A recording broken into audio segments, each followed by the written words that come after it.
Dan pemirsa, saat ini kita sudah terhubung dengan pengamat hubungan internasional, Prof. Hikmahanto Juwana. Assalamualaikum warahmatullahi wabarakatuh. Selamat malam, Prof.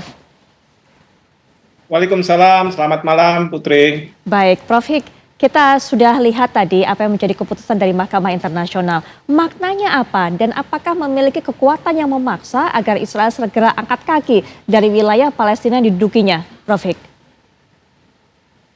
Maknanya adalah fatwa yang disampaikan oleh Mahkamah Internasional mengatakan bahwa secara hukum internasional, baik itu hukum humaniter internasional, baik itu konvensi-konvensi yang dirujuk oleh Mahkamah Internasional, menyatakan bahwa pendudukan Israel adalah ilegal, termasuk kebijakan-kebijakan apartheidnya, kebijakan-kebijakan yang membenarkan warga Israel mengambil tanah rakyat Palestina untuk pemukiman mereka, dan masih banyak lagi praktek-praktek yang menurut Mahkamah Internasional dianggap sebagai suatu tindakan yang ilegal.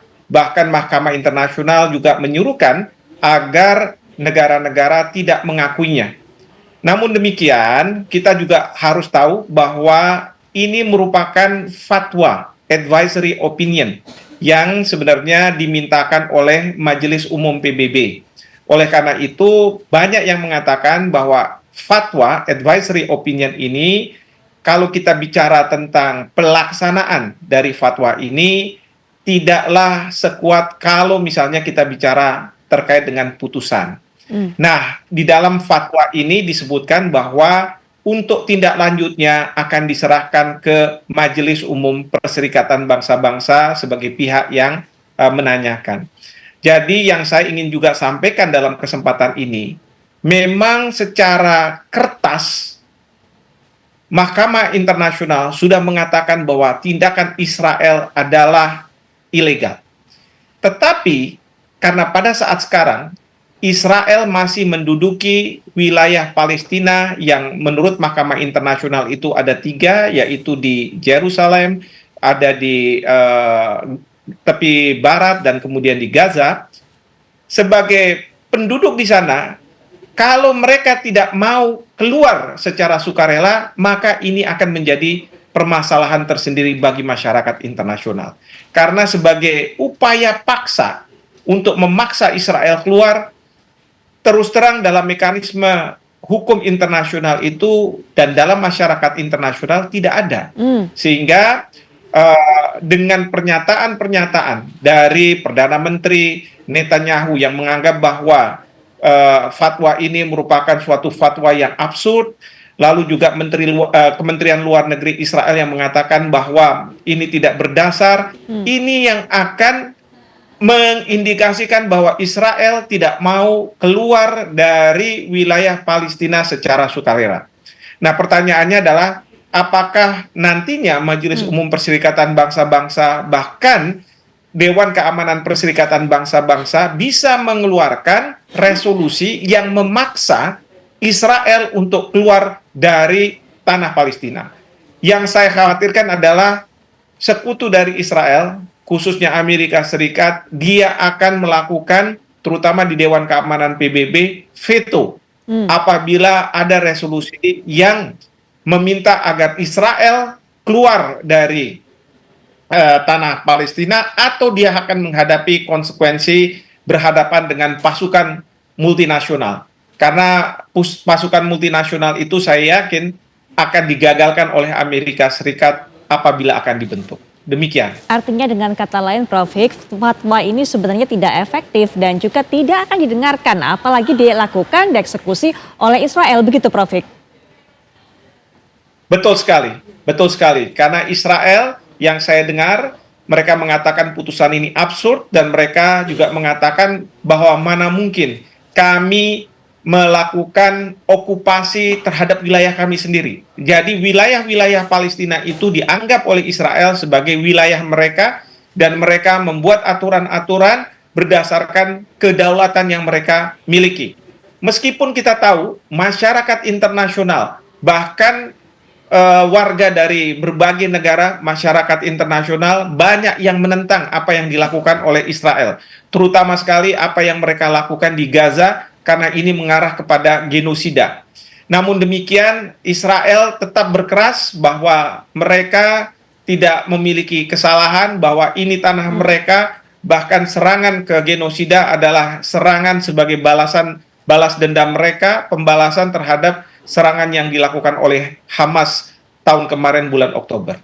Baik, jika Indonesia, negara-negara lain, ataupun juga masyarakat internasional yang Prof. Hik katakan tadi, ini bisa kemudian ataupun juga menyerukan, mendesak Israel untuk segera angkat kaki dari wilayah Palestina akibat adanya fatwa ini, tapi tidak didengarkan oleh Israel. Lantas langkah apa kemudian yang bisa memaksa Israel untuk bisa menaati apa yang diputuskan ataupun setidaknya fatwa yang dikeluarkan oleh Mahkamah Internasional ini, Prof. Hik? Jadi saya teringat beberapa waktu yang lalu ketika Bapak Menhan mewakili Bapak Presiden berada di Yordania. Beliau mengatakan intinya adalah bagaimana kita bisa membangun koalisi kemanusiaan, coalition of humanity.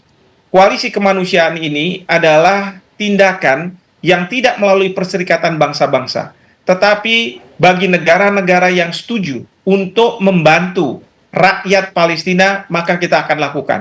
Ada 3 hal yang bisa dilakukan. Pertama adalah menyelamatkan mereka-mereka yang menjadi korban perang.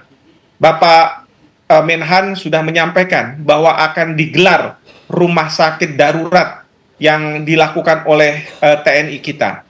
Yang kedua adalah Menhan mengatakan bahwa siap untuk berkontribusi terhadap pasukan perdamaian apabila memang dikendaki adanya pasukan perdamaian untuk menjaga ceasefire atau gencatan senjata. Ini yang harus diupayakan oleh Amerika Serikat karena Amerika Serikat sebenarnya sudah mengajukan sebuah resolusi di Dewan Keamanan PBB untuk melakukan yang namanya gencatan senjata. Nah, ini yang sampai sekarang belum direalisasikan.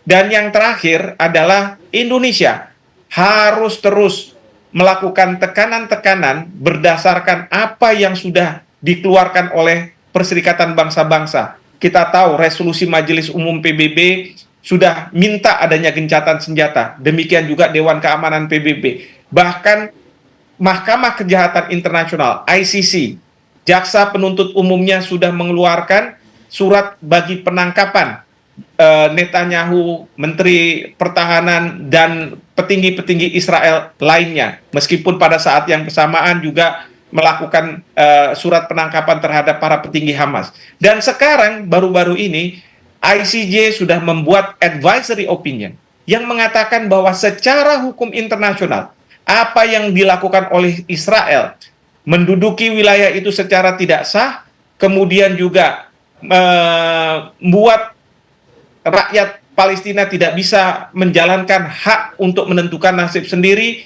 bahkan juga praktek atau kebijakan dan praktek-praktek yang dilakukan oleh pemerintah Israel yang bertentangan dengan hukum internasional. Salah satunya adalah tindakan apartheid, bahkan juga tadi yang saya katakan membenarkan tindakan untuk meruntuhkan rumah-rumah orang Palestina oleh para pemukim Israel, seperti itu. Baik, Prof. Hik, nanti kita lanjutkan kembali setelah jeda perbincangan kita, karena Palestina gembira mendengar keputusan ataupun juga fatwa dari Mahkamah Internasional ini dan juga meminta agar negara-negara lain tidak lagi membantu Israel. Bagaimana kemungkinan bahwa ini bisa terwujud? Nanti Prof. Hik bisa berikan pandangan, tapi setelah jeda kami sudah kembali saat lagi.